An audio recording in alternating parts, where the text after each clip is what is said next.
Hello, our friends, Evolutionary Energy Arts family. Welcome back. Welcome back, guys. We got another fireball. This one was over Norway. And look at that streak going on down. I was going to just do a quickie on this last night, but then I decided I'd wait, see what else happens, see if we get more info on this.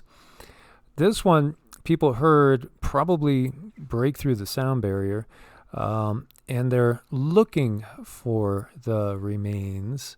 It's interesting, too, because they actually have what they feel would be the size of it. As they were saying, the meteorite probably weighed up to about 2 kilos. How do they know that? I'm just wondering. I guess they're going by the brightness, and they're going by, the sound. This one looks like it went straight down into the ground. A bright fireball exploded over Norway at 23:21 UTC on January 4th, producing a loud bang that was heard by many people, particularly those in Ullensaker. Norwegian seismic arrays said the ground impact was recorded at 23:24. So they must have felt it, I'm assuming. It's curious. It did have a loud bang as the object entered the atmosphere, and the sound was heard by people. It's curious when you watch this, for one, that trail. There's video here for you guys to look at. Now, you get the impression, again, it's some sort of consciousness, not just a rock. But then there's consciousness in rocks. People don't understand that. From our Western science, we view rocks and things like that to be totally inanimate. There's nothing to it. Well, they do have consciousness. They give off life force. If you could see auras, then you could see that there's energy around rocks. There's energy around everything, really. Well, rocks are considered to be our elders. They hold all the old information. But this one felt more like a being coming through, breaking through and landing. I mean, I've seen the light rods and stuff. That's a being. Interesting. Yeah, and again, it's of the mineral kingdom, but still, it is still, everything is consciousness. Bright fireball over Kamchatka in Russia as well.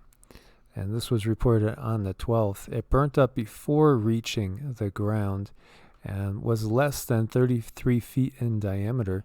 Well, yeah, 33 feet is a decent-sized object. It is. We're getting to the range where you might have an impact, and there's more video over here as well. We've just seen so many of these things. And, the G1 geomagnetic storm that we were talking about rolled into the 12th. As you see, it rolled into the 12th. Now it's tapering off. That was kind of unexpected, but there might be a lot of unexpected things.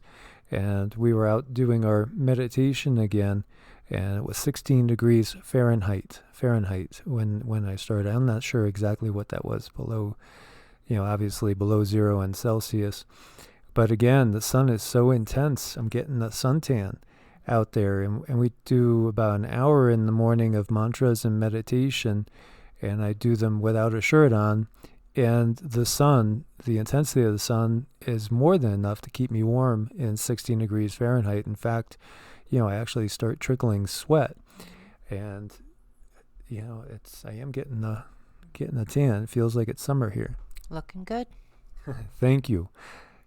You're partial. Slow-moving, transient sparks, vivid auras around the Arctic Circle. Solar wind parameters reflected the arrival of a slow-moving transient, approximately 8:23 UTC on the 11th.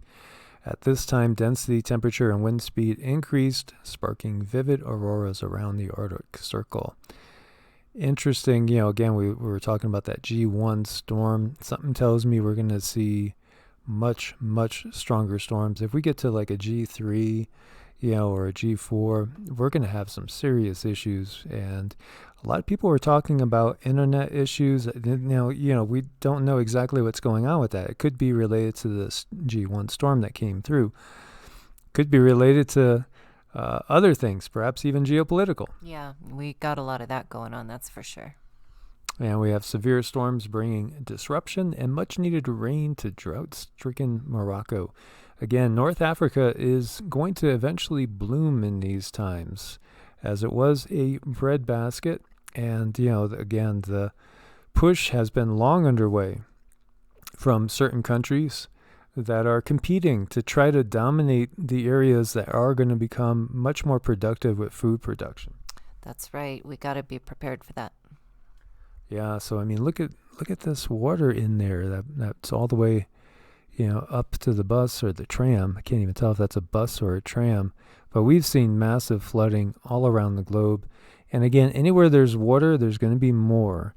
So that's, something to take in consideration again with wherever you guys are at. And here we see the French Riviera suffers a winter like no other. The south of France has suffered exceptionally chilly temperatures this winter, with reports calling it a winter like no other. And that's, again, related to the split of the polar vortex because of that warming effect in the upper atmosphere. It's causing the typically one polar vortex to split into two and then come deeper down than it usually does. So it's going to bring much, much colder weather. We've seen this for like 3 years now on a regular basis, and it brings much colder weather much farther down. And the American South got hit pretty hard. Texas, Louisiana, we were talking about that yesterday with snow. Japan, very, very hard hit. I mean, look at that snow. They're unburying complete houses in Japan. Historic snowstorm. Now the toll, unfortunately, is up to 13 people that have gone and perished, and 250 are injured as well. Huge, huge totals coming in. They really are. Look at that. That's huge. I remember when we were little, we would jump off of the barn onto the snowbanks. That was a lot of fun. But the snowbanks were only because they had the plow. But these guys, they didn't have a plow. The snowbank is just right there. That's a lot of snow. It's a ton. Towering ice arches in the Arctic are melting, putting the last ice area at risk of vanishing. Potential impacts are alarming. Now, this is out of Live Science, which is, again, a NASA official. And again, some people have said, why are you even talking about that? Well, because, we're looking at the geopolitical slant that's being put on things, as we know. So, we want to keep an eye on what everybody is saying, even though we might take it with a grain of salt. But the world's thickest and oldest sea ice is at risk of being lost as the towering ice arches holding it in place experience rapid melting twice as fast as the rest of the Arctic. The stretch of multi-year ice between Canadian Arctic archipelago and Greenland, which can stay frozen for more than one melt season, is known as the last ice area by scientists. Like all sea ice, it grows and shrinks with the seasons, but so far lasted through even the warmest summers on record and was expected to endure warming temperatures longer than anywhere else in the Arctic.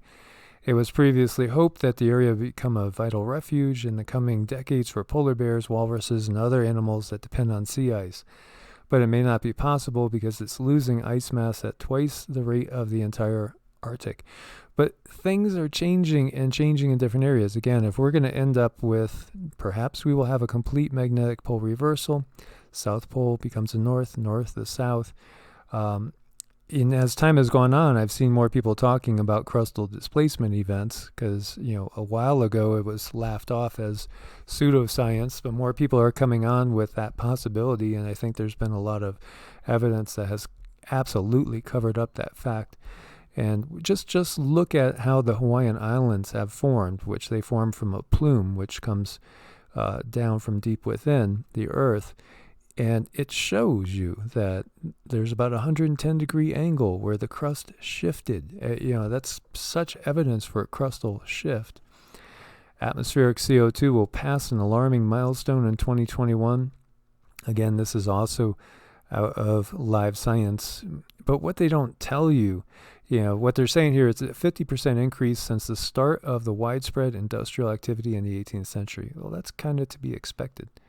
Isn't it? I mean, wouldn't you expect that we'd have a 50% increase in CO2 with all the industrialization from pre-industrialization era? Oh, there's an insane amount of industrialization. Yeah. But what they don't tell you is about methane, because methane is 72 times greater as far as the impact on warming than CO2, 72 times greater.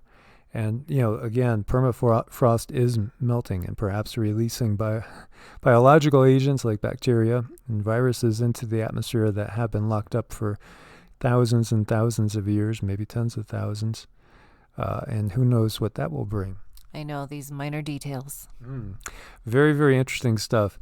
Make sure you guys are subscribed. Click the bell, so hopefully you'll get some notifications. I have changed things so you could see the links to our Brighteon and Bitchute as well. This channel, EEARTS, is monetized, which we are grateful for. Evolutionary got demonetized.